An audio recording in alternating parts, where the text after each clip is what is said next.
Hey everyone, welcome to Monday Ask the Expert. I'm Leticia Remauro, and today I am joined by Sam Pirrozolo.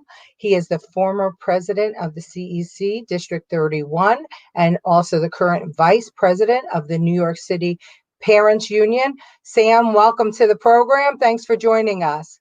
Hey Leticia, nice to be here. Thanks for inviting me again. So what do you got today?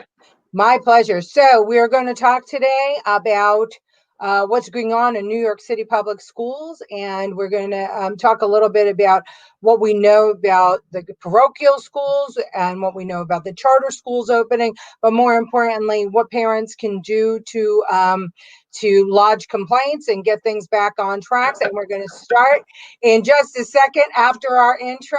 Hang on, everybody. Got on my leather jacket thriller. The show ain't nothing iller. Man, I'm a lady killer. If I want her, I'm a stiller. I promise I can make her fly away like caterpillars. So if you don't know by now, then you should probably get familiar. Okay, I know I do it a little different than George because I don't like all that fuzzy in the background when he's not producing. It goes the way of Leticia. But anyway, welcome, Sam. Thank you for joining us today. And I know it's short notice. You made time in your day. But let's just start for a minute, Sam. Just give everybody a little bit of background. I know you've been a guest before, but give everyone a little bit of background about yourself and about why you're so interested in education. Well, basically, I'm a lifelong Staten Islander. My name is Sam Pirrozolo. I was president of Community Education Council 31 for about 7 years on Staten Island. I served with excellent board members who were with me, and with all of their support, we were able to accomplish a lot of things for Staten Island. We had the return of the school buses for 7th and 8th graders. We had the beginning of the Honors Scholars Program. So there was definitely a lot of different things that we accomplished, and we had a very good rapport with the Department of Education, which unfortunately does seem to be lacking today. But whenever there were problems, we were able to get things taken care of, and for the most part, we had favorable results. And so we saw the reason that I wanted to do a show on education was because we see that the opening of New York City public schools has just been a mess. Which opening are you talking about? That's right, exactly. So why don't you elaborate on that for anybody that doesn't know, because we do have viewers from outside of New York City. And I want to, just before you do, Sam, I want to just ask everybody, especially for those that are from somewhere else whose schools did open and you had a smooth opening post-COVID, please, put some comments in the comments section. We want to know what your successes were and what your hurdles were. For everybody else, please like and share the program so that more viewers know about us on Mondays and Fridays, and they join us. And also, everyone, if you have questions, you have comments about what's going on in New York City schools, please offer them to us, because the more information we have, the more that we can help. So Sam, talk about that. Which opening am I talking about? That's a good question, because there have been several. Right. Well, so, let's just start with the beginning that, I recognize, and many parents recognize, that the teachers are really doing the best that they possibly can here. I'm hearing from teachers that I speak to every morning and people that I do business with, that as educators, they're in classes learning what to do on how to handle the opening of the school with COVID. They look down at their Twitter account on their phone, and it just says the school opening is being delayed. So I want to at least thank our teachers and recognize the fact that they are doing the best they possibly can. And for the most part, they're out of the loop in everything until it happens. All right, so let's just start with that. It's very disappointing to know that COVID has been here since March. School has been opening since March. We knew that this was going to happen. And it just seems that it's very difficult that, to me, it appears that the United Federation of Teachers, the union part of this, wants everything to happen on the same day, the same time, the same hour, and everything has to be 100%, and we know that's not going to happen. Thankfully, my thought was that we should really just let the schools open. If one school community was ready to go, let them go. It doesn't have to be on the same day that everybody else opens. And that kind of seems to be where we are right now. I'll use my son as an example for high school. He's been taking classes kind of for a week. Today is the first day that he sees his foreign language class. There have been, all sorts of difficulties, and it looks like everything is being pushed onto the guidance counselor. So, if you have a question, call the guidance counselor. It wasn't easy to call the poor guidance counselor before when there was no COVID, right? So I imagine they have to be inundated. So, I mean, that would really be one thing I have to say. If parents have questions, speak to your child in the upper grades, probably, middle school, high school, and see what they tell you. Or I would go into the class and say, hey, I'm so-and-so's dad. Mom, this is my question. What do we do? If you're not getting answers, that's what I would do. And I agree with that, but some parents are actually reticent about, interrupting or coming in during the Zoom classes, during these remote learning classes, and talking to the teachers or making themselves known, because the teachers are not wanting to address any of the issues that are going on, right? And they want to be able to teach the class. So when you say go into your class, you mean as they Zoom break, or? Well, what I don't mean is don't berate your teacher, right? So if you have a question, how do I get this answered? Let the teacher give you that information. Can I send you an email? Just something quick. Part of this new contract we had with the teachers union is that Tuesdays were supposed to be days where parents could go to the school and speak to the teachers. So I would like to know why the Department of Education hasn't set up parent Zoom or Google Meeting, rooms for parents to get these questions. Like, you used to have PTA meetings. Okay, so where are the PTA meetings? The teachers very vociferously wanted to be PTAs instead of parent associations. So the Department of Education should set up meetings similar to what you're doing for the classes, for the school. It should be going on. Parents shouldn't have to be clamoring for information. That changes daily. And I haven't heard of any parents being invited to a pre-school opening meeting via Zoom or via electronic. And I guess what's driving me insane is this, Sam. We knew from February that we were going to have a problem with this school year, right? And while the mayor was busy, concerning himself with, what was happening in small businesses and who could open and who couldn't open. I mean, if I was the mayor of the city of New York, I would look at my job as two very important things. And we know that there's more layers, but think about the two questions most people ask when they're buying a house. How's the school system and how's the crime, right? For people with school age kids, that's what they ask. How's the school system and what's the crime like here? They make decisions based on those two qualifications. They make decisions based on those two. So if I'm the mayor, the two things that I'd be focusing on from February to now is getting the schools in order and getting them ready to open and making sure that crime was at bay. And he's done neither. And I don't blame the CSA for taking the vote of no confidence, but what they're asking for is they're asking for Cuomo, Governor Cuomo, to actually now take control of the Board of Education. What do you think about that, Sam? Well, so like I was just going to say, as well as I, that the CSA, the principals unions, finally gave a vote of no confidence to both the mayor and the school chancellor. And it's nice to have them on board, because as a parent or parents, we've given that vote of no confidence a long time ago. And I'm sure if the teachers were allowed to take the same vote or do that, they would have another vote of no confidence also. Listen, I honestly can't say that bringing Mario Cuomo into the picture is really going to be any better. At this point, it might be worse. Cuomo. I'm sorry. Yeah, thank you. I'm sorry. Andrew Cuomo. Yeah, Mario might be better, actually. Mario might work better, yeah. But, so the problem that I have when politicians get involved in things is everybody wants to reinvent the wheel. So if Andrew Cuomo comes in now, he's going to say, well, I don't want to do anything that the Blasio has done, which means we're going to start over again. School is finally up and running. To some degree, virtually, remote sessions. My son is having remote sessions. A lot of people having remote sessions. It's kind of ridiculous. I said to my son, I said, so what do you see with your teacher? I said, do you see all of your students on the screen? He says, well, those who put their picture on. And so I'm in a friend's apartment right now, and I'm by myself, and this is how the teachers are teaching, remotely. Right. So that could be their requirement for social distancing, but as you know, IS 51 just had a teacher test positive for COVID, and now they want to block out 50 teachers for quarantining, which I'm not really complaining about that. But the mayor is blaming the teachers who were following social distancing guidelines. So it's like there's no accountability, there's no wanting to accept responsibility, there's nothing. So at this point, honestly, Leticia, I'd like to leave it alone. I don't want Paul involved in any way whatsoever, only because my fear is that he's going to want to redo everything. Just leave it alone. We're supposed to go October 1st to in-person learning. Let's see what happens.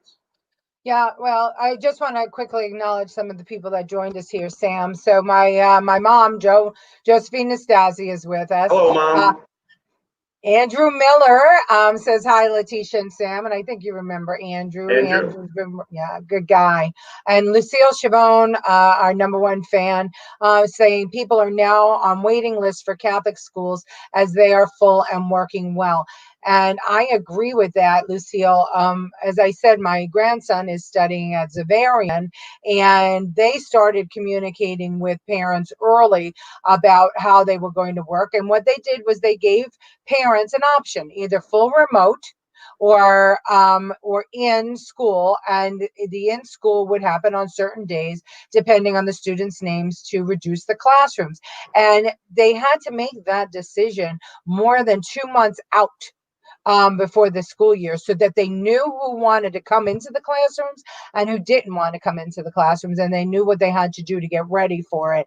And while he doesn't yet have his sports and his extracurricular activities on schedule, and I can understand why, because that's a more difficult thing to do, he has been able to get his classes and be able to work remotely, and he's done it well, and they've done it well, and they communicated every step of the way their intentions, and they have been really interactive with the parents. And I think that the parents' feedback made all the difference in the success of them opening. I didn't hear the same from public school parents. So Sam, do you have any stories to share with us about what you know about public school parents and what it was like for them? So the stories are on the gamut, but I will say to you, that I'm a proponent of homeschooling, charter schools. As a matter of fact, 2 of my own children were homeschooled. And so maybe a bit of a plug in case people don't know, I'm running for city council in 2021. I would like to introduce legislation, and I don't see why it's not being introduced now, that parents should be reimbursed somewhat for homeschooling or for even this remote education. Years ago, there was a program called School of One, and it was about mathematics. And it was exactly what we're doing now, remote education. But it was in a classroom with the teacher. And the reason that worked is because math is finite. You get the same answer no matter what language you're talking about. And if you looked at how they would promote the School of One, they showed you a horse and buggy and the space shuttle. They showed you an old Victrola, a wind-up Victrola, and they showed you a CD. They showed you like an abacus and a computer. But then they showed you an 1800 schoolroom and a 1990 schoolroom, and the only thing different were the clothes. Okay?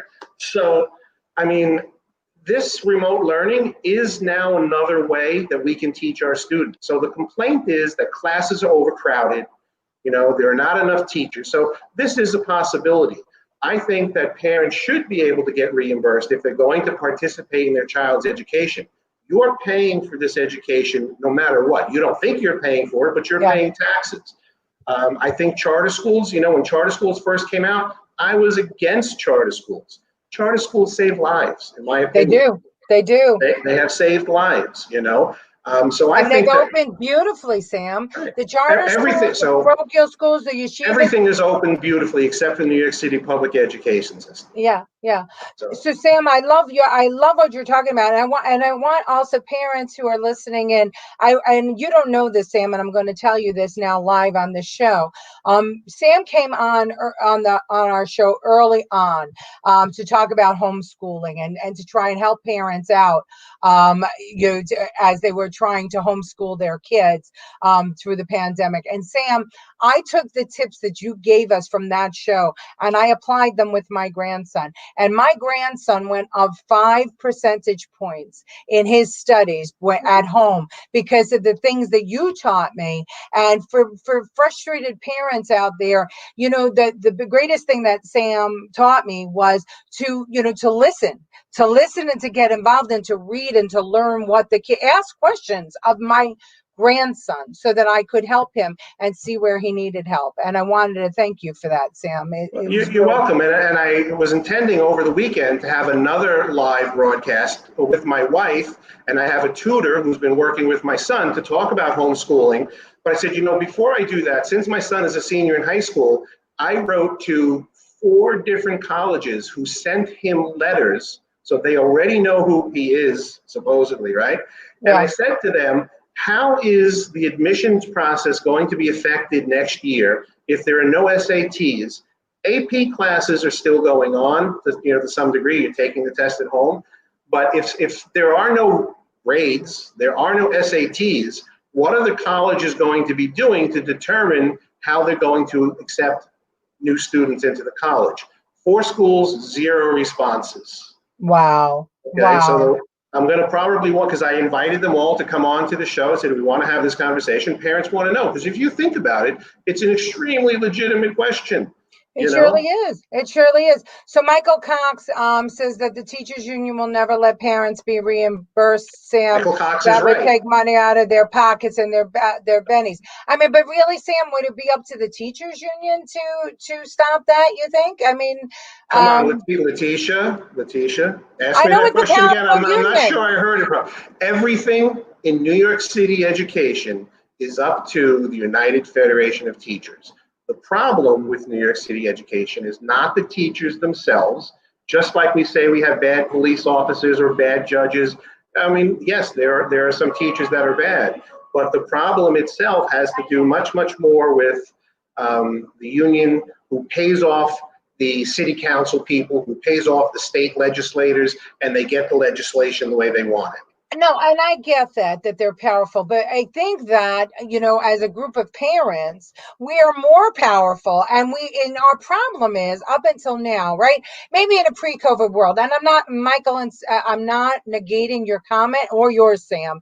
I know how powerful the teachers union are, but I think that you're getting a different crop of individuals running for office now, and I also think the parents have had it up to here now. There are more time, more parents are working remotely from home, getting more involved, opening up their ears. I think that this year's elections are showing that people are much more active and much more involved. I guess what I'm saying is maybe in the old days, but can't we as parents unite together and say, hey, listen, to our local elected officials, to our mayor, to our governor, it's time that we get reimbursed. You did not do this correctly, and we no longer want to maybe send our kids, because we don't feel comfortable sending them to the public schools. So it's time for that bill, that legislation to happen, where some of our property taxes are restored if we're homeschooling.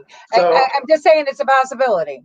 I mean, I know you better, but I'm going to say this anyway. That's very naive, because parents don't give legislators money. You know, they don't give them $5,000 checks from the United Federation of Teachers, from the president, from the vice president, from the secretary, from the treasurer, from individual clubs and groups and whatever.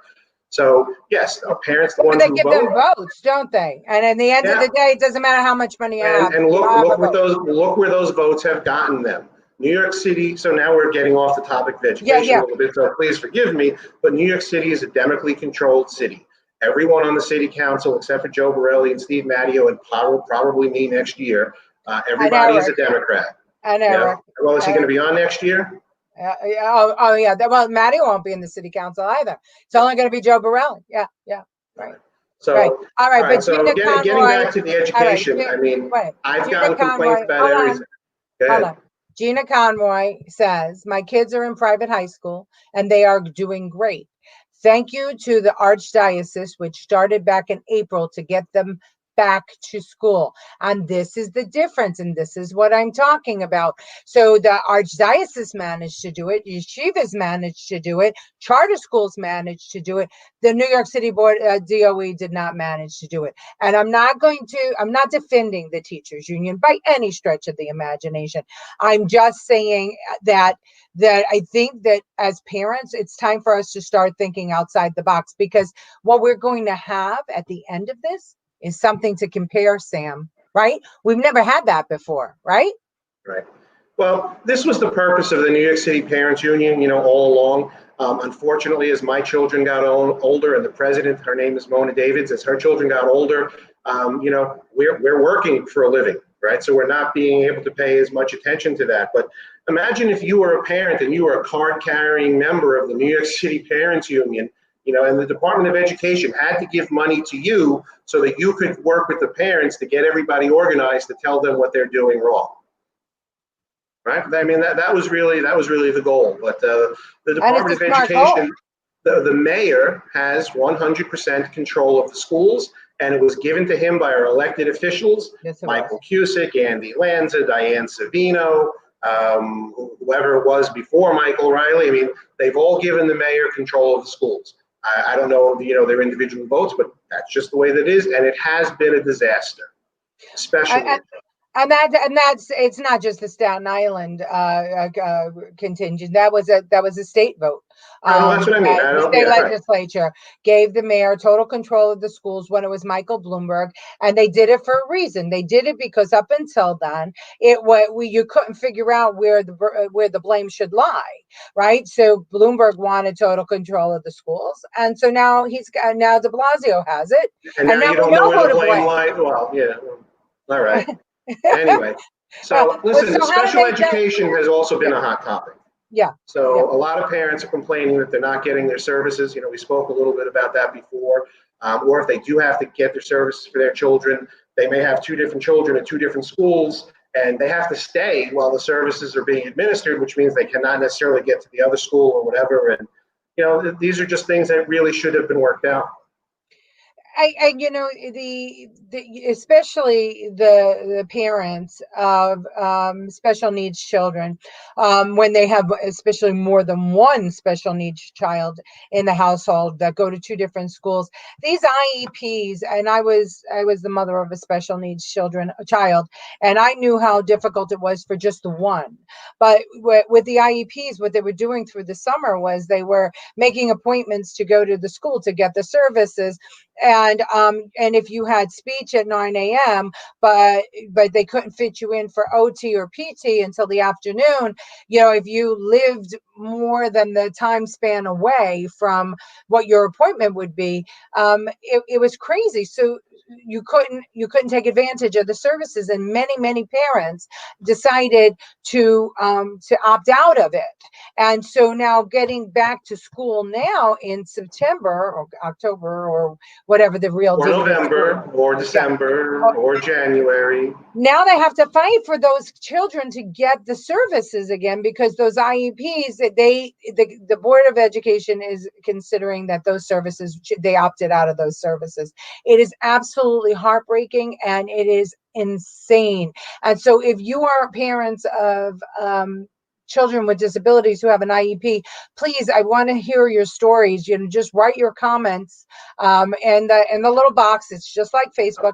I'd be curious to see how these parents feel about the special ed being given, IEP services being given remotely. Yeah. Okay. Would that make it easier for you instead of having to drive to the school? So now you're actually getting a half an hour of service instead of, okay, you walked in the building at 1:30, you have this, and this. So if they're doing everything else remotely, why can't some of these IEP services, if appropriate, be given remotely? And I don't want to hear about, the law might say this or the law might say that, because we're doing a lot of things that are probably contrary to the way it should be done or whatever, because we're surviving to get through this. Right. I would like to know if parents who get IEP services think that they should be doing that remotely. Yeah, okay. And John Blanton, I'm not sure, John, what that means. COVID-19 second round social distancing means with respect to schools. We do know that, we've heard that cases are coming back because kids are in school. But at some point, kids have to learn, and we have to figure out a way to do that. And it's up to the people that we pay taxes to and are in charge of the education system to give us a system that actually works. I'll take it one step further. Children have learned, parents have learned, our stores are open, our malls are open, everything is open again. Why is public education the last thing that is opening? It's not that people don't understand. And like I said, if you go school by school, let the school go. If only the first grade is ready, then let the first graders in. If only the eighth grade is ready, or the high schools or the middle schools, let them start slowly. Okay. The other advantages of that is that you don't have that big crash and that big crunch. Let it happen. As far as the comment is concerned, and I'm going to tell anybody who doesn't know it, a second wave is coming as well as a third wave, as well as and don't start screaming because I say just like the flu comes every year, but this is going to be here for a while, forever. It's a virus. We haven't gotten rid of, we don't cure viruses, at least like the flu or like COVID. So, what are you going to do? You got to get back to life. You got to get back to life. And, here's the thing I don't understand. We were joined by Rami Fox. How are you, Rami? And I know that you have children, Rami, and that they're struggling too. And I hope your family's safe. The thing I don't understand is this, Sam. I have somebody in my family. I'm not going to out her because I don't want anybody, thinking she was complaining, because she wasn't. I just asked her today. She's a new teacher, and she's been anxious to get to work with her teaching degree. And she finally got called to teach, and she's teaching in the lower grades. And what I don't, she was a question mark all summer long. She has been a substitute teacher for a couple of years in a local school, but she didn't have a permanent position, and she doesn't have one now either. But she was a question mark all summer long, and not until last week did she get a call saying, come in. Now, she's young. She has no pre-existing condition. She's not afraid to go to work. We knew that there were, come on, we know hundreds of kids that are graduating with teaching degrees, and have their masters and are ready to go, but they can't get placed in the DOE. But we knew this was coming, and we were going to have support for our teachers. Now, I understand we have budget constraints, but right now, and I don't mean to jump around, what I'm saying is they could have hired these young teachers earlier on and been prepared. And where should they have taken the money from? Well, let me just tell you this. I know somebody that has a kid in UPK and 3PK. Now, for those of you who don't know what UPK and 3PK are, those are pre-K classes that the mayor, it was one of his legacy and his signature success stories. It was to take children that were 3 and 4 years old and to put them into school at an early age. Now, what they did was they contracted with daycare centers and anybody they could, and they paid them to take the 3-year-olds and 4-year-olds into a learning environment, which was a daycare environment, and the city paid for the daycare for these children. And it allowed for, why did they do it? Well, it allowed for more parents to go to work early, and it allowed for the city the taxpayers to pick up the bill for child care. Okay, and it helped a lot of parents of very young children. Well, let me tell you what they're doing, Sam. Those UPK and 3PK classes are still going on right now, but they're going on remotely. So now, ladies and gentlemen, think about this for a minute. How do you teach a 3 or 4-year-old remotely? An adult has to be with the 3 or 4-year-old, with them on their lap, pointing them at the screen, while the daycare teacher reads stories to them, sings to them, shows them videos, shows them counting, right? Does something to help So this them. is where I want to get into that legislation where parents should be given some money to work with their children. That's kind of ridiculous. I mean, it's ridiculous what you're saying. And every study or studies have proven that parents involved with their children's education, I mean, well, you can put on the Victrola and play records to the kids, as one politician has said. But, let the parents read to the children. It's one-on-one, give the people the help that they need, and they will be able to do. And Sam, that program, the UPK programs, are into the hundreds of millions of dollars to to execute. Okay, now I'm not begrudging anybody a job. I'm not begrudging any of these daycare centers, the check. But think about this now: mom or dad is either home with the child, and they're working remotely, and now they have to spend that time with the child, or they had to hire a sitter to sit with the 3 or the 2 or the 4-year-old. So they're paying for the sitter, or they're paying with their taxes while they're doing it themselves, and somebody else is being paid the money. But mom and dads of kids for 5 and up who could have their kids in school, if we had some of these young teachers hired and we had more time to prep and maybe some plexiglass or whatever, or abundance of other things that we could have paid for with that money. We didn't think about how we're spending it. Once, because it's his legacy program. Well, I disagree with that. Now, here's going to be another heavy political statement, right? The last people, the money being spent for public education is designed to help. The last are the students. Okay? It is not the students that get the money. It is, how do we provide the buildings? How do we provide the maintenance? How do we provide the teachers? How do we provide the books? And the adults in the room make the decision on behalf of other adults in the room, not on behalf of students.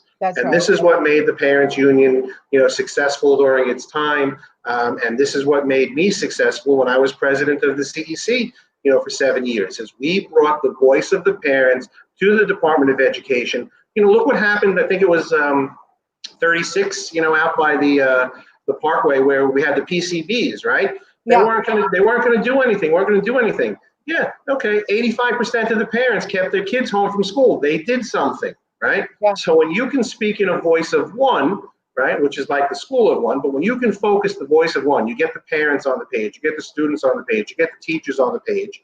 The Department of Education and the educators have to listen. This is very difficult because we're talking about 5 boroughs, thousands of schools, and just layer and layer and layer of administrators. Largest school system in the nation. I mean, probably the world, because it's just the way we are. And then maybe that's the problem, Sam. Maybe we need to start bringing it back down to something that I know that you and some others have advocated for, is getting the money into the classrooms. Getting the principals to be responsible for the money that comes into the schools, instead of them being told what to do or how to spend it. And what you said earlier, I think we should really explore that as parents, as grandparents, as people that are interested. We should be getting either a tax credit or a tax refund or a check or a voucher or whatever. I would like to see our city council members and our state legislators introduce, or at least say, listen, the borough president, Jimmy Otto. Hello, Jimmy Otto. Like who's Jimmy Otto? He can introduce legislation anytime he wants. Tomorrow, city council, I want parents to get $50 a week if they're in, cut out the pre-K and the U-pre-K, give the parents $50 a week to read to their kids. Okay? Yeah, it's true. You're not able to provide this service, then you give parents a tax credit because they're doing homeschooling, or they're trying to homeschool, Spread the money to the parents, not to just the administrators and the unions. And, it's, like I said, the last people this money goes to is the students. And I know throughout history. So now my daughter is 40. My grandson is 15. He's going to be 16. Think about that. I have been around the public school system for a very long time, and how I got involved in politics, believe it or not, was through the PTA. And Sam knows this story. I mean, that What I got. happened? They rope you in. They drafted me because I was a parent who was going crazy and, spoke up for my kids at a PTA meeting. And next thing I know, I was there, and it was mostly because of the special needs of my son. But, here's the thing that I feel like the school system has failed us. And I think that our biggest problem as parents is that our voices haven't been loud enough, nor have they been cohesive enough, coordinated enough. So I'm going to say it again. I mean, and that's never going to happen until parents have an equal seat at the table on every decision that is made about the New York City public education system. You want a new teacher's contract? You have parents at that table, not parents that the UFT says, okay, you have independent parents. You want to open a new school, you have parents. You want to get new principals. So, part of the role as a CEC member, right, is when the schools get a new principal, okay, they're supposed to come before the CEC, in a process. All it is we get to talk to them. If we hate that principal completely, the DOE will still put that principal. Yeah. Well, I mean, so tell parents, Michael Cox. Michael have a lot to say about the UFT boy. Now, Michael, you're wrong here, because if that were to happen, the UFT would want a $60 kickback. Okay.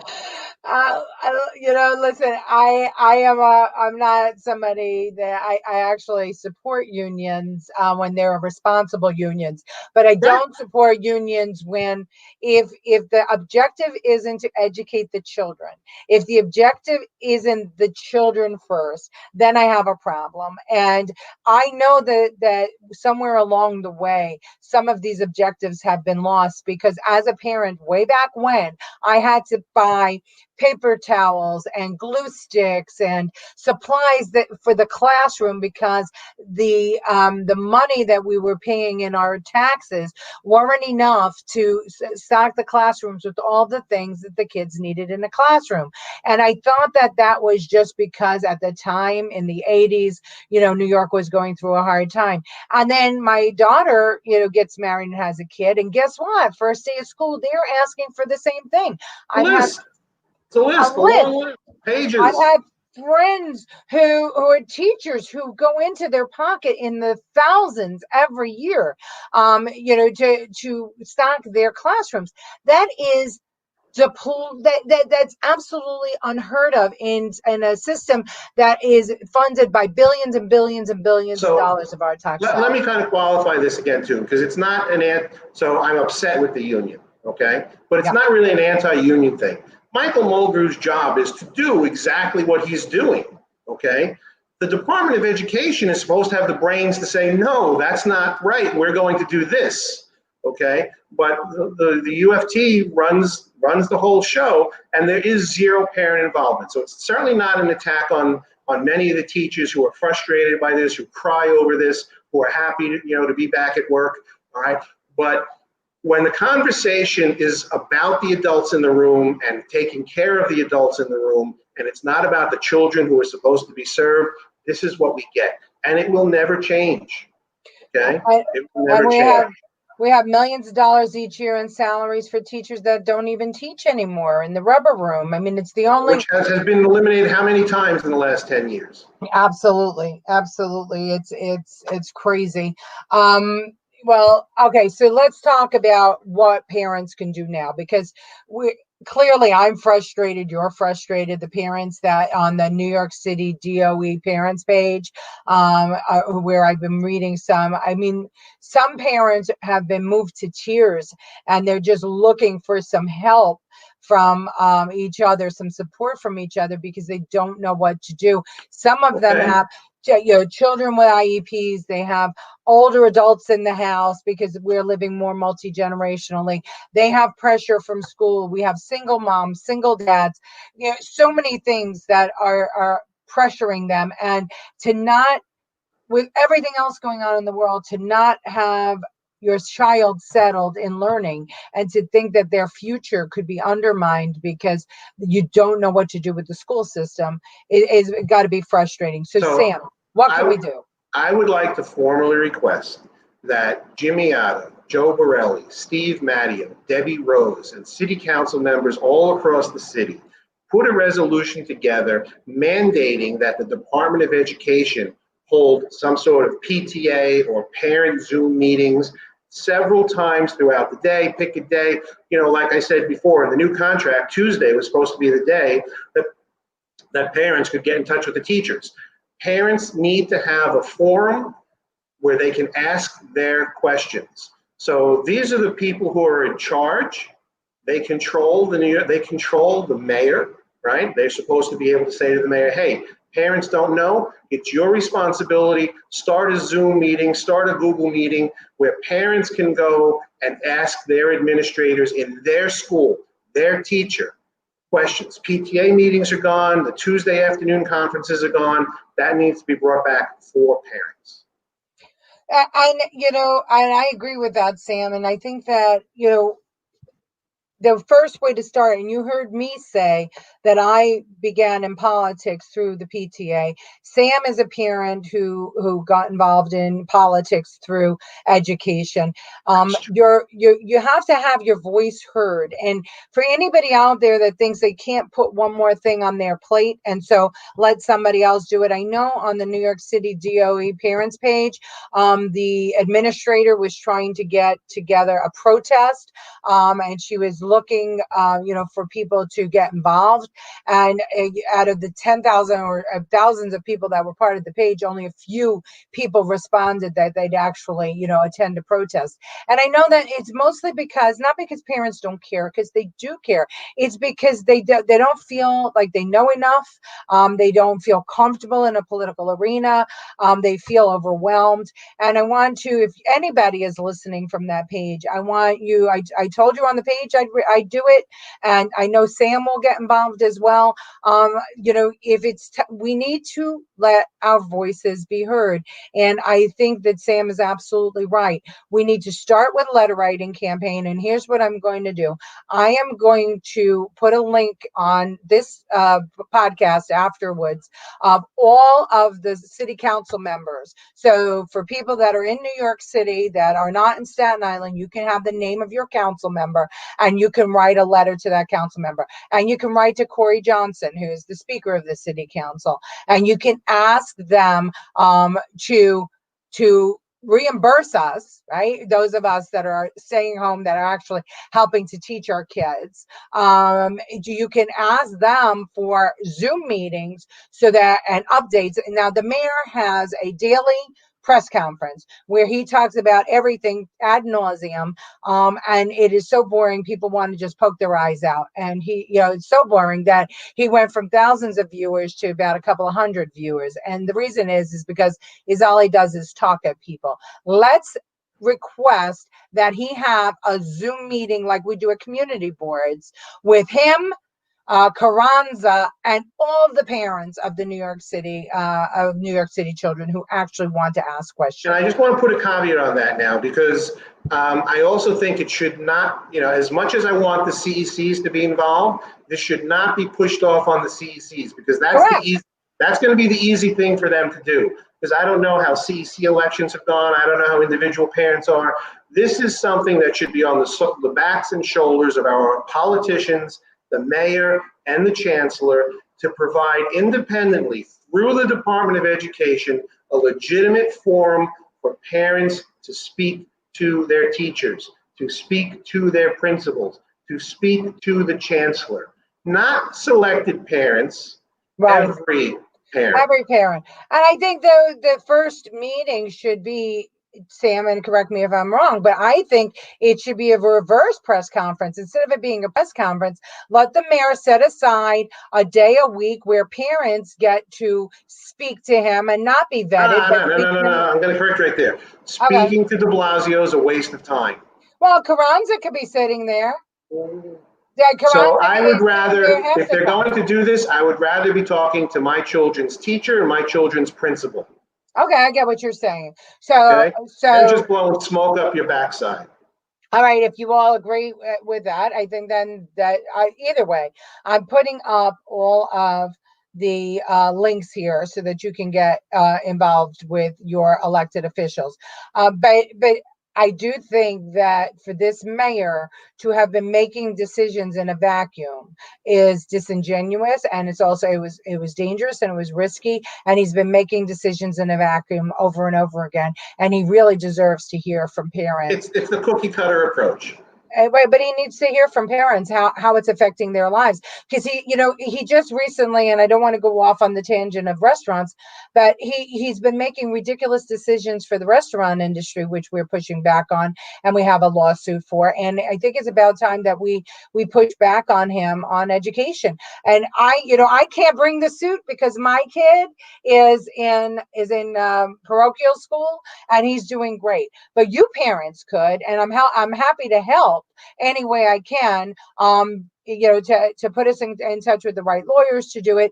We need to have the money better spent than it is right now. We need to have a voice. And as Sam said, we need to have a mechanism to speak to our teachers and our principals in our schools and tell them what's working and what's not working.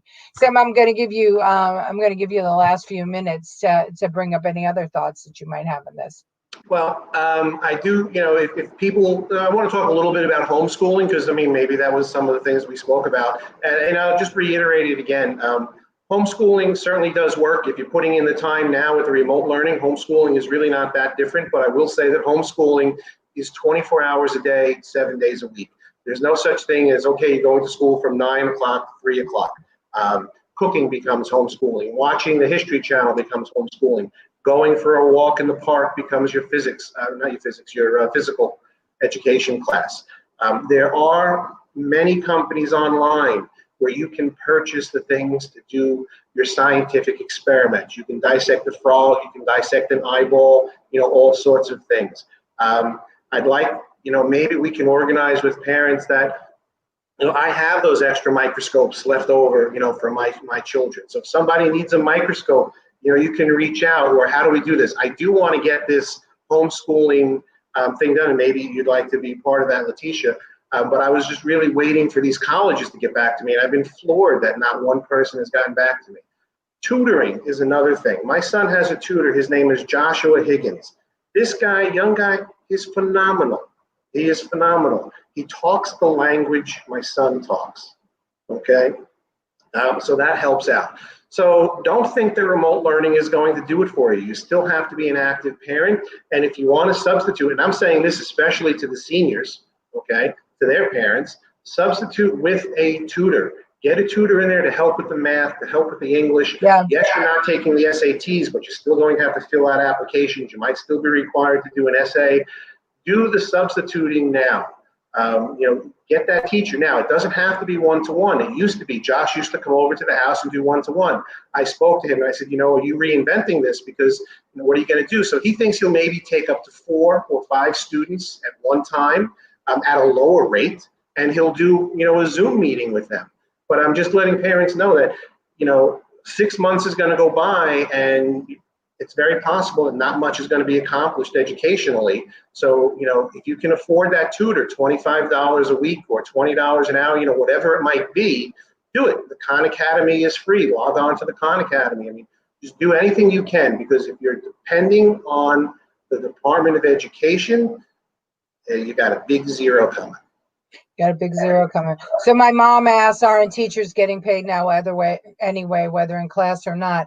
Yeah, the answer is yes, Mom. And guess who else is being paid? Every politician who's out there is being paid. Every politician who's out there making decisions on our behalf has been taking a paycheck, while we have not been taking a paycheck. Some of them have been gloating about the fact that they're working from home. Yes, and if you go by many offices, there are no cars parked out there. They're not going into the office, and they're doing what they can from home. And these government agencies are telling us that we have to wait longer for documents to be processed and other things to be processed due to COVID, which to me it's ridiculous. So we're all scrambling to try and make ends meet, and we could use the time to maybe catch up on some of the stuff we have to do as citizens in New York City and around the country. And some of these government agencies are telling us to be more patient because of COVID, which is absolutely ridiculous. But you know what, Sam? I mean, one of the things I was talking to somebody about yesterday was the fact that the mayor has been furloughing. The mayor needs to furlough his wife. Get the 850 million back twice. Furlough his wife, furlough her staff. I'm sorry. It was just under my collar. Right. But you're right. I mean, think about that if that $1.6 billion was available to us right now, what it could do for our education system, what it could do for our parents, what it could do for us as New York City taxpayers. But you know what else I don't understand is how come not one city council member volunteered to take off 2 weeks pay? I understand that they might not be, but their constituents are suffering and they're doing nothing. I don't know if this is the right forum, but maybe sometime in the future you're going to want to ask me about that 10% restaurant tax. Yeah. Oh, okay. We'll talk about that in a second. Kim Salvo says everyone was so busy playing with statues and painting streets rather than thinking about 1.1 million students and faculty. Sinful. Zero leadership, zero vision. Kim, I cannot have said it any better than you just did. Correct. All that time. Go ahead, Sam. What, you want to hear my opinion on the 10%? I do. Let's talk about it. We have 10 minutes left. I understand, and this is not a knock on the restaurant industry. I understand that the people who own restaurants are hurting. Friends with many of you, and I got it. But this is the problem with politicians as they are today. What's the solution to help these people? Another tax, albeit not mandatory. But why have the legislative sessions to increase or to introduce a 10% tax why don't you have a legislative session to get restaurants back open? Let these people do business. Stop taxing people for other problems. Fix the problem. It's a Band-Aid that doesn't work. Deborah Ann joined us and says huge denial of, I'm not understanding, FAPE. Am I missing? Is that an acronym for something, FAPE? I'm sure it is. I don't know if I want to know, but I'm sure it is. Deborah Ann, I want to know what that means. But I also want to correct something, Sam. I had an opportunity to speak to Joe Borelli about what he did. And I'm not negating what you just said. Here's what was going on. He said that the restaurant industry in New York City came to him and said that in other counties around the country, they were assessing a COVID fee. In other words, because all the prices went up due to COVID, they didn't want people thinking they were just raising their prices. They wanted to attach this COVID fee. And that's true, I know, because I actually experienced it in South Carolina. I chose not to go back to that restaurant because they put one on. But anyway, in New York City, wait, let me just finish this. In New York City, you're not allowed to assess any additional fees if you're a restaurant owner for any other reason, because there was a bill, there was a law in the city council that didn't allow you to. You could only collect the price of your item and sales tax. Those are the only things you could do. So Joe Borelli introduced and Steve Matteo introduced the legislation to remove that restriction, because there were certain restaurateurs in Manhattan that wanted to do that. The restaurant industry in Staten Island and IROR went crazy. They don't want to assess any excess fees. They said that their customers have been so good to them. Right, have naturally been supportive. So listen, when there was a fuel surcharge, what did the restaurants do? They got charged $25 per delivery. They raised their prices. Listen, I hear it. I'm not complaining, but I am complaining. I'm not mocking what was done. What I'm saying is you didn't address the root cause. Correct. Stop taxing people. Do your job. Open restaurants. The mayor is a moron. Fix that problem. And I think, Sam, what I said is that if our legislators had experience, because they don't know any. Sam, you and I are small business owners, so we understand what it is to risk everything to create jobs. We get it, and we get that our customers are the most important people to us, and we get that we have to deliver customer service if we want those customers to return. The people sitting in the city council, in the mayor's office, in the state legislature, in a lot of places Have no concept. have never created a job, have never had to deliver customer service. Most of them have come out of college and gone to work for people. And that's the difference, ladies and gentlemen, in knowing who to vote for. You can't always just vote for people based on, you like their name, you like their party, sometimes you need to say, how is this person's experiences in life going to affect me? And Joe Borelli was doing what he thought was right for a lobbying group, right, that asked him to do it. And to him and to Steve Matteo and to Debbie Rose and to Corey Johnson and to everybody else that voted for it, they thought this was great.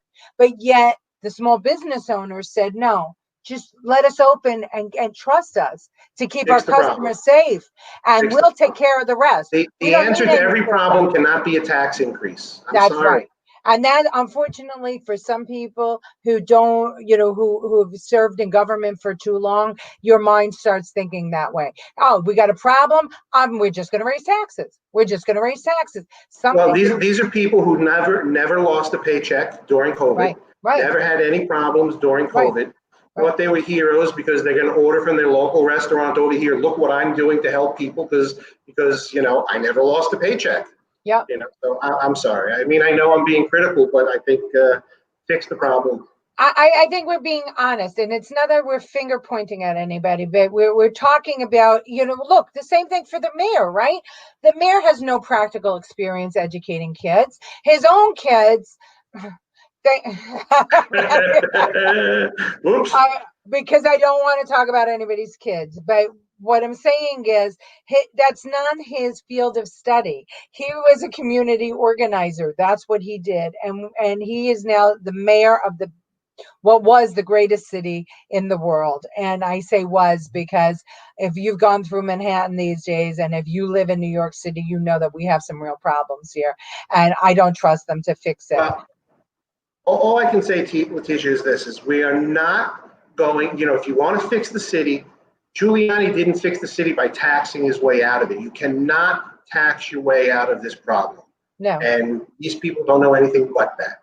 And this 10% restaurant tax, the powerful lobbyists, not the restaurants on Staten Island here or there, the powerful lobbyists, the people in Manhattan, they got it. So now if I want to go to a restaurant, I'm going to ask, do I have to pay a 10%? Are you going to charge me a 10% tax? Before I go, because I'll go support another restaurant or I'll do something else.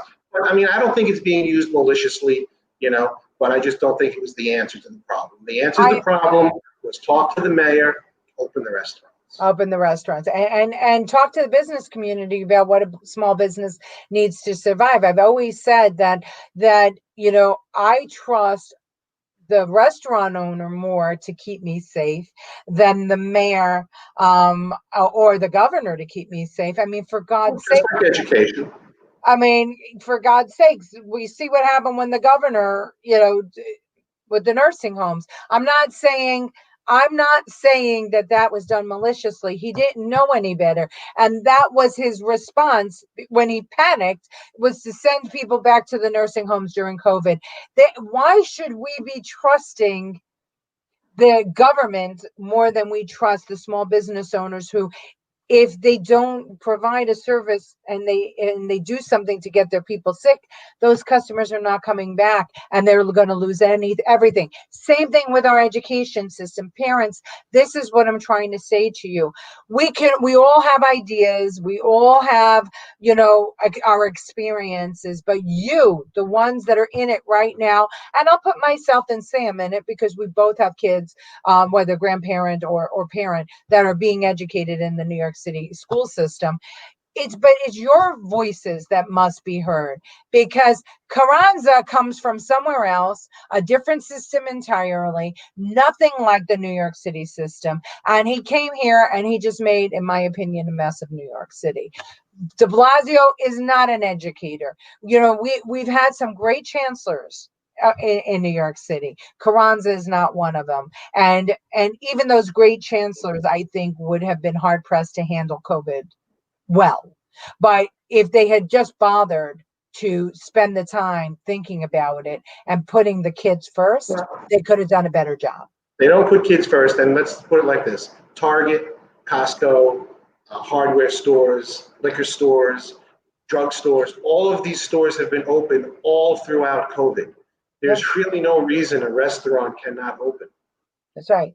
Okay. And there's really no reason that a school cannot open well, safely. But maybe the answer is that they should have hired managers for the school. Maybe they should have taken some of these out of work people, and instead of spending all that money on UPK and 3PK, which made no sense, they could have, hired managers early on to talk about how to safely open the schools, business people from the community, parents who understand education, and maybe they could have had a roundtable or a Zoom or some feedback or anything. Parents, you are the best advocate for your child. You're the only advocate for your child. Don't wait for somebody else to do it. Your city council members are not going to do it. Your borough president's not going to do it. I don't care how good they are. You're your child's advocate. Make your voice heard and take action. Don't be afraid. You can fight City Hall. You can. Trust me. Sam, I give you the last word. I'm going to have to agree with you 100%. And I'm going to say to parents, if you have a question, I spoke about a tutor, about homeschooling and things like that. If you have any questions, feel free to look me up on Facebook. I'm under Sam Pirrozolo. You can shoot me a question. I think you should really consider the tutoring option, because I think that's probably how you're going to get your child over the finish line. If you're having difficulty, because some children just are not doing well with remote learning, even though I'm talking about remote tutoring. But your child's education is in your hands. You cannot be a sheep led blindly around by the Department of Education, because as we've discussed in this, the last thing that really is on their agenda is the education of your individual child. Yeah, and if anybody thinks that they would want to take part in a Zoom meeting with Sam and I, to talk about, getting ourselves organized and helping you organize, please, put it in the comments below, or shoot an email out to me or Sam, or Facebook with me or Sam, and we'll help you out on that. All right, here's your blessing, Sam. The great grandmother says, "Good show, good guest." So thanks, Grandma. So listen, one more thing I just thought of, and this is going to come off wrong, but I'm going to say it anyway. If you can introduce a 10% tax, you can introduce a 10% reduction in property taxes or whatever, because you have to homeschool your child, right? It's always in the wrong direction. It's never in the benefit, always in the wrong direction. It's time that we have customer service in government. I always say it. If business doesn't serve its customer, we have to refund the money. When government doesn't serve its customer or does something wrong, they raise your taxes. And that's not what it ought to be. It's time for us to take back our government. Sam Pirrozolo, thank you so very much for being our guest today. Ladies and gentlemen, thank you. And on Friday, we are going to have Justin Salvatore, who is a genealogist, and he is going to talk to you about all those swab tests you've been taking and what really happens to them when your DNA gets processed, and how you can actually build a family tree that can be helpful to you and to your children, and could actually help you with the health of yourself and your family. So tune in on Friday at 2:00. And thank you again, Sam Pirrozolo.